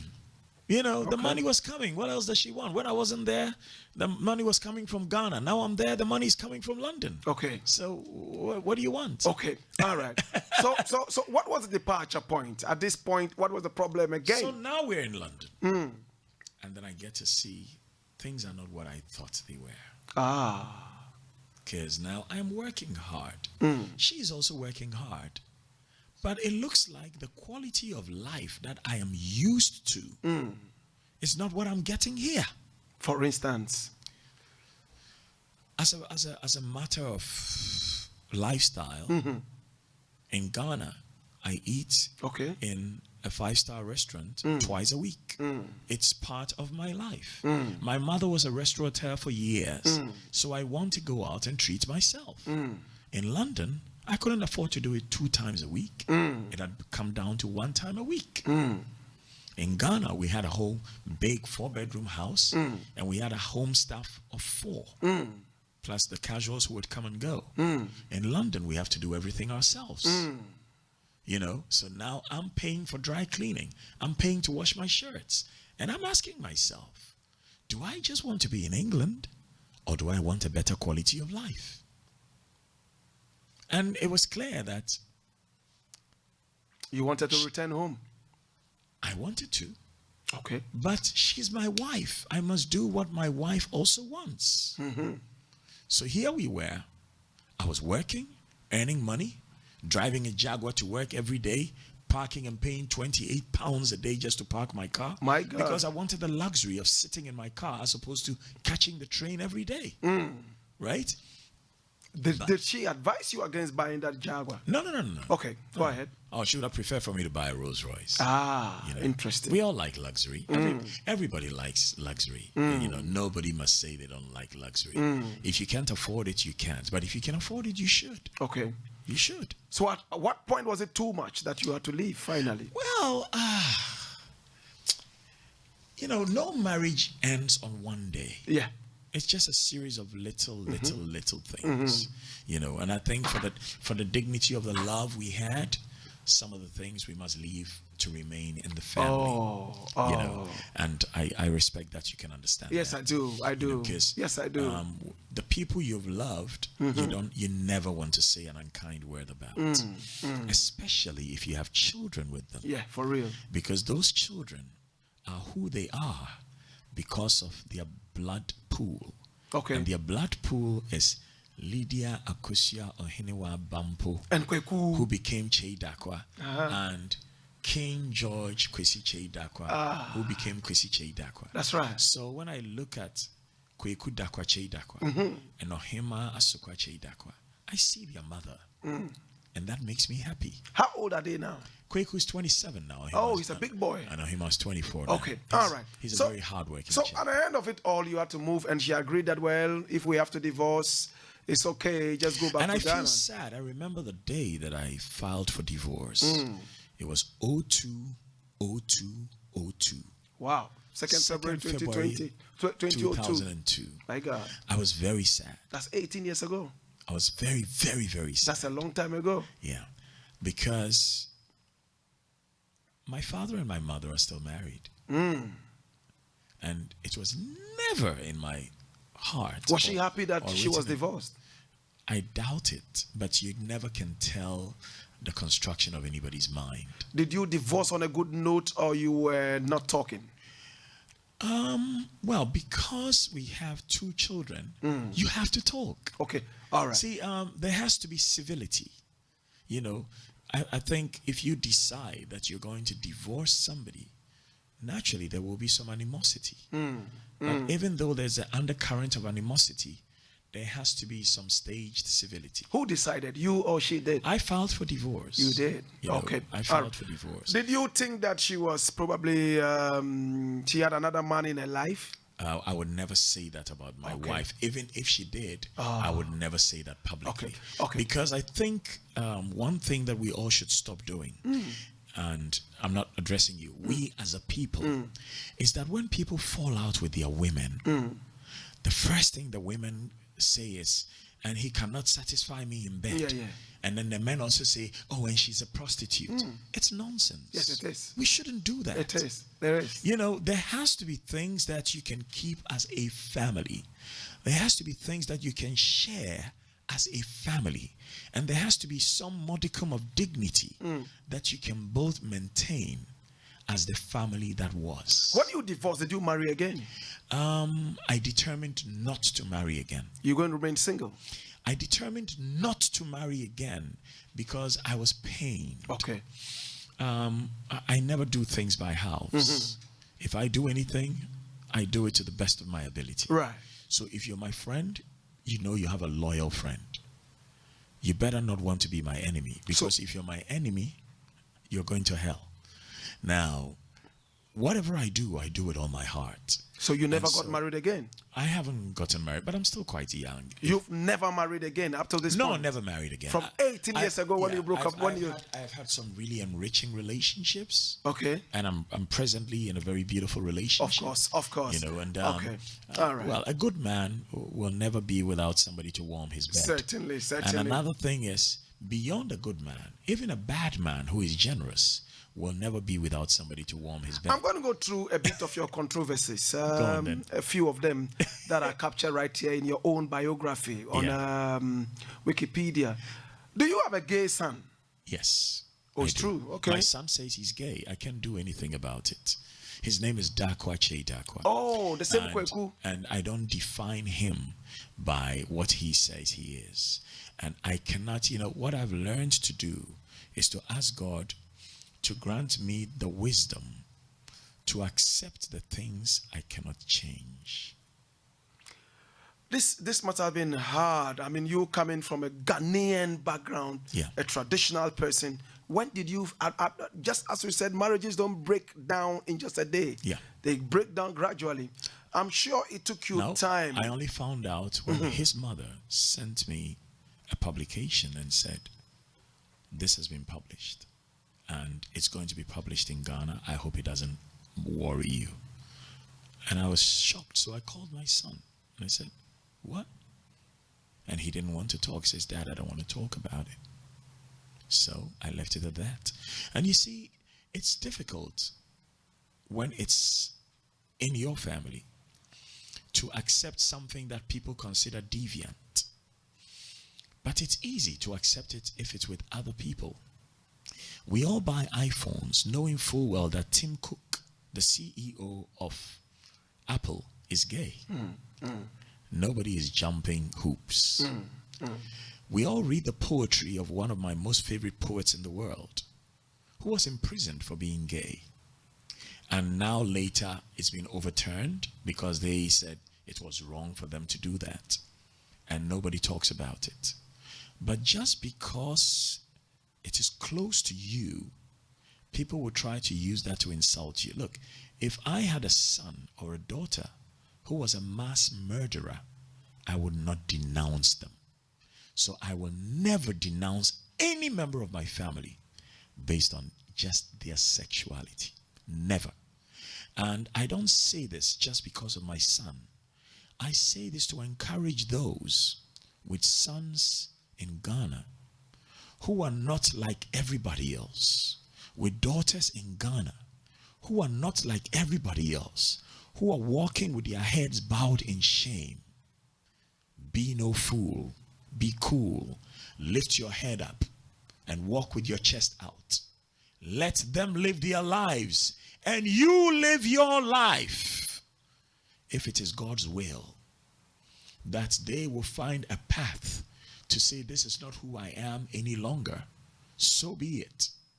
But if it is God's will too that that is who they are, let them live.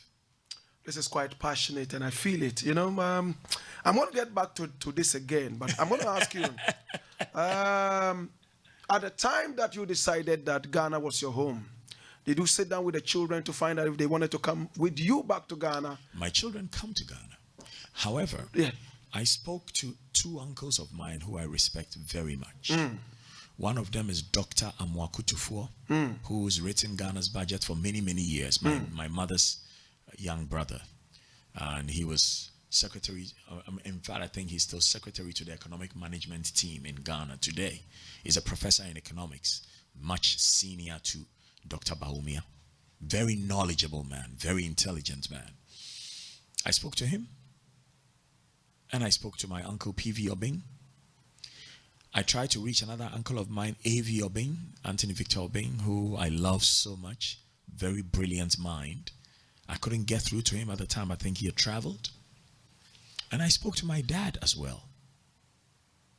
I didn't speak with my mom on this. And I regret not speaking to her about this. But I spoke to two uncles and my father. And all my father said was, Kwesi, esikafoɔ ne wɔn mu a wɔn ayɛyɛ wɔ Ghana ne Africa man mu nyinara no, obi a ɛpɛ de ne ba akɔ sukuu ɛwɔ aburukyire. Wɔn mma ɛwɔ sukuu ɛwɔ aburukyire. Ma wɔn mu nkɔ mu sukuu. Kyerɛ wɔn mu beebi a wɔfiri. Wɔn mu wie wɔn mu sukuu na wɔn mu bɛba. Now, let me say that in English for those who do not speak the royal language. Kwesi, my son, the wealthy, the rich, the powerful, and the famous in Ghana who have children are all praying and hoping that their children will attend schools abroad. You are fortunate to have your children already in schools abroad. Let them complete their education abroad. Show them their home. Show them their home with your right hand. In time, they will come home. And both my children come to Ghana. In fact, my daughter is coming to Ghana today because she wants to be here to help me with my program that I do at the Movenpick. And she wants to be here to help with the magazine that we're working on for my company to publish. And she wants to be here to help with the designs we do for my clothing company here in Ghana. And my son is in England and we speak. He is the style guy in the family because he is the fashion person. I mean, he did fashion design at university. He's worked for Harrods. He's worked for Givenchy. He's worked for Tom Ford. He's worked for the biggest gay magazine in the world as a fashion editor. He's worked with the PR company handling fashion. He's worked as a restaurant manager. He's a very hard worker. And his work ethic is just fabulous. Why is it that a lot of these people who do fashion, especially up to the top, a lot are gay? I do not know. You don't know? Maybe because I know Tom Ford is gay. I know Gianni Versace was gay. Those that have not said so, it is not my place to out them.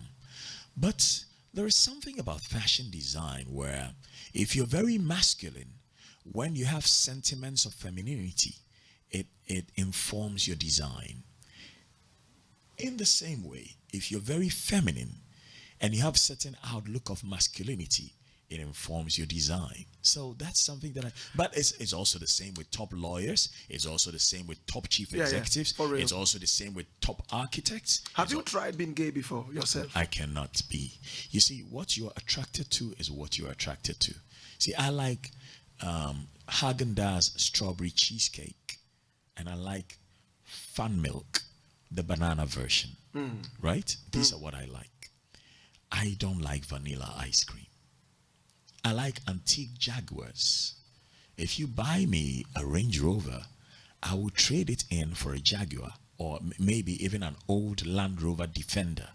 You like what you like. So you've never been gay? You've never tried it? I cannot be. Not even once? I cannot be. No. Okay. I leave that. Do you think that if you had raised your children yourself in Ghana, your son wouldn't have been gay? That is total nonsense. Nonsense. Because there are people in Ghana who are gay. It is because of the law in Ghana that they hide. And I think it is stupid that anybody living their truth must hide. There are people who condemn alcohol. If somebody is drinking alcohol, it doesn't touch your spleen. Do you think homosexuality should be legalized right here? I do not know. I haven't given it any thought. If you were the president, would you legalize it? I need to think about it. You need to think about it. It's easy for people to just give an answer immediately. I don't know enough about it. I have read about it just because my son came out to say he is. But until then, I'm working in the city. I mean, I worked handling investment research. I worked managing private medical insurance and benefits in the city. And everywhere I worked, there were people who were gay. It didn't bother me. Do you think that your wife or your ex-wife knew about his status long before this publication? I do not know. And you don't care? No, you care, but you know what you know, and you don't know what you don't know. What was the publication about? It's about the fact that he said he was gay. That's it. That's all? That's it. In England. It was public. You see, he worked in the fashion business. And he's an outspoken person. I mean, this is a guy at the age of 15 who had, gone to a World Speakers Forum and won the best speaker with his team. He speaks clearly, eloquently. Do you think he's gay? I do not know, but he says he is, and that's what it is. I mean, you say you're Black Rasta. Why do I want to think you are red hip hop? Of course, I do understand. So, and it is a subject that baffles only those who want to be baffled. Okay. Because there are people living with people who are gay, who are lesbian, who do not know. And there are people condemning others for sins that they do not commit, but they are committing worse sins than the ones they condemn. I understand that. It's just that simple. I'm not going to touch on this again. I think I'll let it rest. I mean, all right. So the other controversy is something so many Ghanaians have talked about in the past, and I don't want to dwell on that. You've told us a very, very rich story about yourself. In fact, a lot of Ghanaians, unfortunately, the so-called Indomie generation, the people that you will call the younger people, I mean, they only got to hear about you because this issue came up. I'm not going to dwell on it because here on, what is it called? Wikipedia, it's just about 4 lines. And at the end of it all, it says... Yeah, but I can promise you, yes, it must have taken some Ghanaian hater to even go and put that on Wikipedia. Go and find who put that story there. Because number one, a man is accused of something. The man says it is not true. We found out that they claim a woman accused him. we found out that the woman never even made a statement of accusation. Rather, it was a boy, a foolish boy with a face like a goat, who went to do this, right? And now that the whole media found out, oh, the lady never even had a statement, not a single member of your media or any other media reported it. We crazy. are a bunch of haters. I think so. But I don't dwell on haters.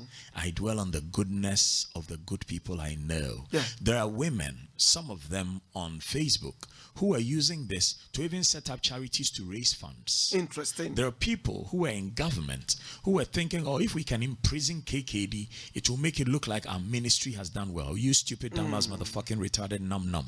First, find the truth. First, find the truth. First, find the truth. King George. King First, find the Kwesi truth Che and Dakwa. speak the truth quietly and clearly and listen to others, even the dull and ignorant. They too have their story. Who did you listen to inform you to jump to your stupid conclusion? I'm tired of fools. Yeah, You know, may they all drown in a pool of petrol. But the point is, we move on and still we rise. How has this embarrassed you? It not embarrassed me because the truth shall set you free. It's in the Bible. Because even here, it makes some sense. I mean, whoever wrote this, wrote it with a certain kind of neutrality.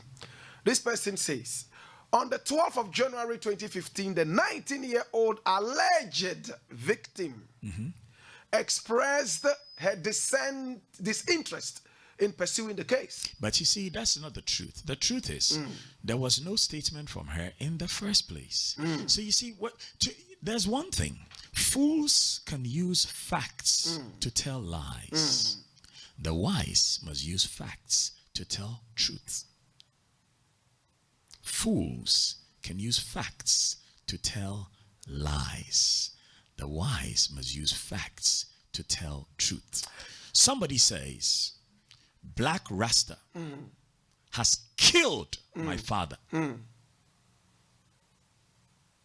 That's what we heard on the radio. So we go to the police station. We find, no. The person you said Black Rasta has killed their father has not made a statement at the police station. Rather, it is somebody who lives elsewhere. So all the dance around the court was just about me getting a bail. Because at the time, the law in Ghana said, if you're arrested for drugs, even with one spliff, or you're arrested for an allegation of rape, there is no bail. No bail. Foolish law. Foolish law. You're holding somebody against their will based on an allegation when they are not a flight risk. Foolish law. It took just one good Ghanaian lawyer to say this is a stupid law. Let's take it off our law books. Unless the person is a flight risk, there is no reason why you should hold somebody against their will. It's common sense.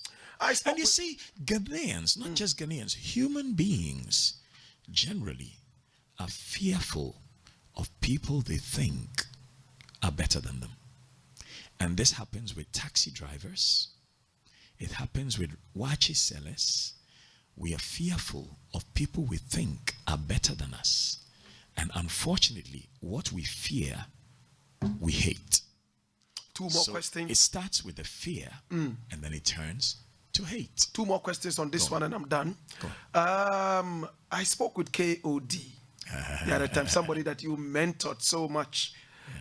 Somebody who has tried in the past to look like you, talk like you, probably even walk like you.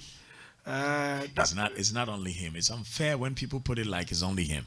There's at least 20,000 people around who look up to me in some way, who are inspired by me in some way. Some will say it, some won't. But he took it extreme. It's just like with Kojo Entry. Yes. So many musicians either are inspired by him, imitate him, or emulate him, but very few of them will say it. Yes. And you have eyes, so you can see. And you are the official MC for Kojo. Even if you were in London, he flew in to come and MC his show.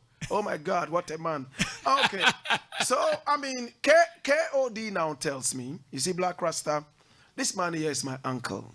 I love him so much. On the day of the whole thing, we're all having fun, watching TV. And then I had some morning in there. And then when we had the morning in there, it didn't look like there was any force. They didn't look like there was any... Two people having consensual sex. Exactly. That's all. So what he said he did, which he told me personally, was to top up the volume of the TV. That's nonsense. In order that... Yeah, that's nonsense. Yes. If he said so, he should have said it to the law court. That's total nonsense. You see, after the fact, everybody wants to be an angel. I hate that. No. I mean, he made a point. No. Everybody wants to be an angel. No, he made a point. Because, look, I was held for 19 days. Wow. 19 days. I went to a bathroom alone. I left 3 people on a balcony. Whilst in the bathroom with my head in a sink, washing my face with water, a woman wraps her hands around my stomach. Wow. So I didn't even go there with her. She came there of her own volition after me. So, if he had something to say, he should have said it so I could have been freed. But if he didn't say it, I think he said it. No, where? I think he said it in his statement. But let's leave all that now. All because right, seriously, I understand. it doesn't add. The simple truth is, it was a lie. A lie which those who are jealous and hateful wanted to hold on to. And now that they have seen it as a lie, they can't say, oh, we are sorry. And they can't say, oh, we've been mean. But the good thing is, I'm living my life. You are living your life more cheerfully, in dignity and in beauty. So this 19 days in the police cells, was it in the cells? It was in Ghana. And, I understand. Fire! I understand.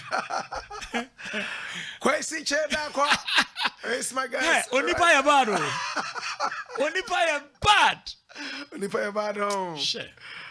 What have you met this sister after that?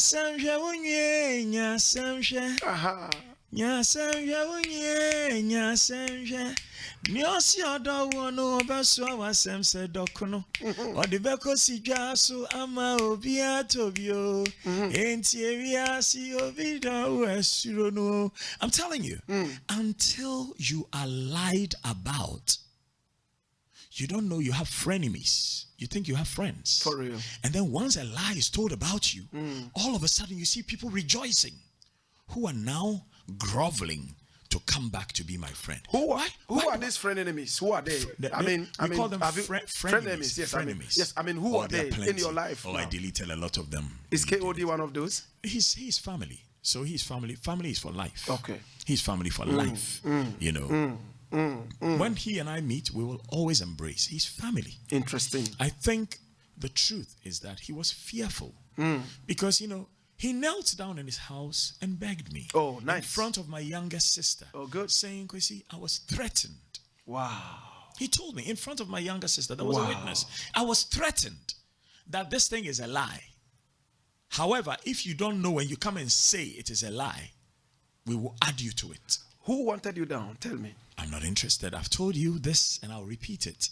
I don't focus on the enemies. I focus on the goodness of life. I focus on the blessings of God. And I focus on the good cheer of over 7 billion people in the world who don't even know us. Many people thought that you would have married this girl. Because if the whole thing was a lie, as it came out that, whatever it was, she was not even interested in whatever, then many people believe that you are going to come together and get married. Well, we like each other. Yeah. We don't hate each other. No. And I don't think men generally go about just sleeping with women that they hate. But the way things turned out, and she's told her friends, I wanted to call the media and tell them it's a lie, but my stepfather had seized my phone. If the stepfather says this is a lie, he should go to the press and tell them. Nobody should use their child, their ward, or a friend to destroy another person. I don't wish this on my worst enemy. Look, there's a film called Daddy's Little Girls. Everybody should go and watch it. The man who played the role in there is Idris Elba. He went to a party. He went to a white girl's home. The girl was hungry for him. He had sex with the girl. And then the girl felt her parents had traveled. They weren't coming home soon. All of a sudden, the door is open. He's with the girl. And the father looks at the girl and says, "Did he force you?" Now, in the whole story, you can see that is the girl who wants to sleep with Idris Elba. Right? But now the father is, the question is, the father is not saying what's happening here. He says, "Did he force you?" And the girl is scared of her father. So all she does is nod. And nod meaning yes. Black man, white girl. So this man in the movie was tagged as a rapist. See, and when people want to destroy you, they will find things they can say about you that will stick. But the truth is, it won't stick. Masa, mi puya. Emma eba me hostelo. How has this affected your life? It hasn't.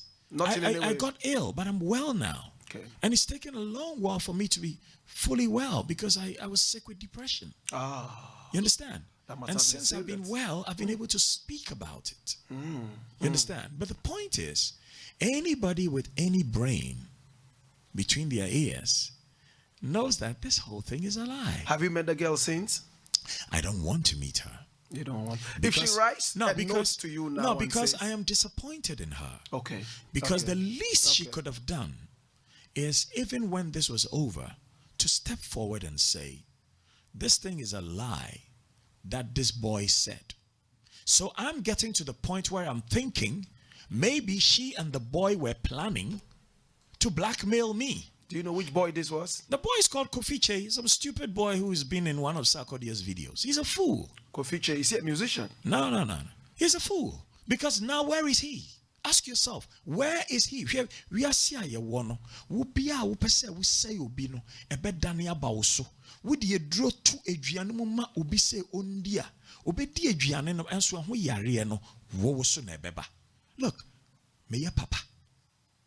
Ma bo me bra ye. Ma ye adwuma, ma som me man, me sua de, ma bobrapa, me ja aware no, ma hwe me ma. E de bi na nipa ba ya aka ho. KKD is my guest. We are wrapping up. What do you have to your name aside? I hate this question, but Ghanaians ask me that every time I grant an interview. What do you have to your name aside the fact that this is the finest? Aside the fact that this man has paid his dues all this while. Do you have a house? Do you have a car?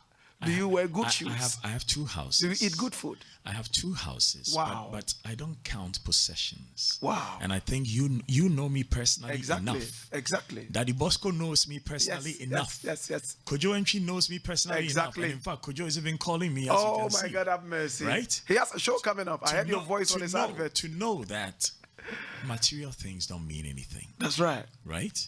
What matters is that my parents are proud of me. My children are proud of me. My good friends are proud of me because they will tell you that Kwesiche on pekrono, Kwesiche onya corrupt, Kwesiche okanokre, Kwesiche umane juma se onya obeyene pepepe, Kwesiche on win down for girl, Kwesiche on win down for yere. You know, and if you can have this love, first and foremost from family and from a few good friends, what else do you want in life? Are you broke? No, I will never be broke. I told you in the beginning, I am rich. Yes, you are. First and foremost, rich in melanin. Yes. But rich in love, rich in wisdom. You know, what is wealth without health? Look, who had the only house that was shining like diamonds in Accra? His name is Krobo Edusei. Yeah. Where is that house now? Oh, it's been seized. Military people are occupying it now. Why? The mansions and riches we leave our children are nothing but rags and grass. Rags and grass. It is the laughter we share and the lessons we teach them that will truly last. The reason I am forced to build those 2 homes, Wow. it's not for me, it's for my children. Just as my father built homes for his children.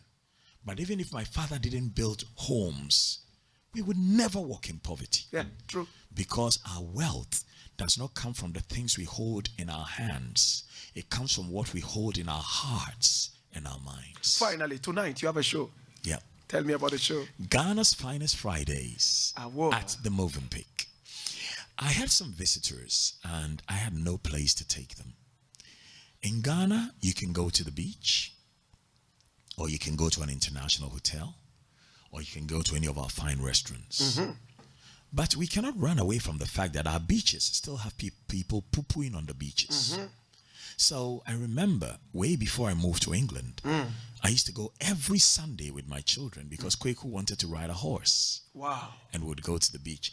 And he really thought that the horse he rode, because every time we got there, they would bring the white horse to him. He thought the horse was his. And I would tell him it's not his.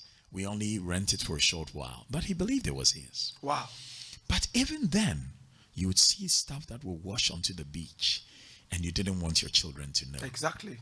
So I wanted a place where business people, investors, people after work, friends, people celebrating their birthdays can just come over, not pay any gate fee, come with friends, buy whatever drinks they want, buy whatever food they want. If they want a cake, order it as well, book a table, and just have great fun. And I spoke to a good hotel, a 5-star hotel. Yes. Who also, interestingly, were thinking of a similar concept. So we got together and Ghana's Finest Fridays begun. And we are on the 4th week today. And I'm happy to say we've had the president of the Ghana Bar Association come through. We've had the man I consider Ghana's one of Ghana's 3 most respected musicians, Kojo Entry, come through. 2 of Ghana's coolest musicians, Kim Promise and Daku Vibes, come through. We've had one of the kings of territories in Ghana when it comes to music, Zeal of VIP, come through. You have to come through. And, we've just had business people, Indian business people coming with your partners, American business people coming with your partners, the KLM crew coming with your friends. And it's like the United Nations. What do you offer them when they come? What we offer is beautiful furniture to sit in. Good. A lovely welcome. 5-star service. And that's another thing that's amiss in Ghana. People can open any kind of bar. But if you want the high-end service, it has to be in a 5-star facility. So no matter how hard you try, if your facility is not 5-star, it is not 5-star. And let us not play. There is a reason that some are 5-star and some are not. So there's 5-star service, there's great music by fantastic DJs, and there's a great event management team who are my staff. So people come there and they feel like kings and queens. Interesting. And Ghana's Finest Fridays, we open at 8, but the party people start coming from 10. The people who come from 8 to 10 are business people. Interesting. They come straight from work, they sit down and chat about business, have a champagne or a Prosecco, or order their food and eat there. It's cleared nicely and people keep coming. But if you want a special occasion, then you call and book your table, and then we see what your total spend is, and then we reserve the best furniture for you. But there's posh furniture all over the place. But do you pay to come in? Free. Everybody can walk in. The thing is, you got to look good to walk in. We don't want people coming there with their bathroom slippers or beach slides. That whole thing of Miami people wearing socks and beach slides and shorts is for the poolside. So if you want to go to a poolside bar, but this one we're doing is like an elegant club under the stars by the pool with proper living room furniture. That's and right. Proper DJs mixing and proper lighting, blasting. I mean, it's fantastic. And the young people who come, they have a great time because, the mature people like to see the young people dance, and the young people like to watch the mature people because they want to be like them when That's they right. make money. Do you still mix music?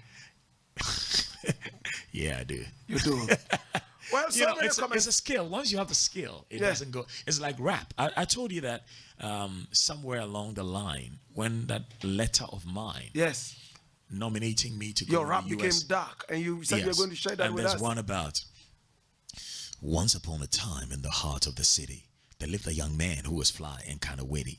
Everybody loved him, the kids looked up to him. Big bad brothers never tried to get rough with him. But in the shadow, there lived an assassin contemplating something tragic with his Uzi automatic. But don't you worry, cause his victim ain't dead.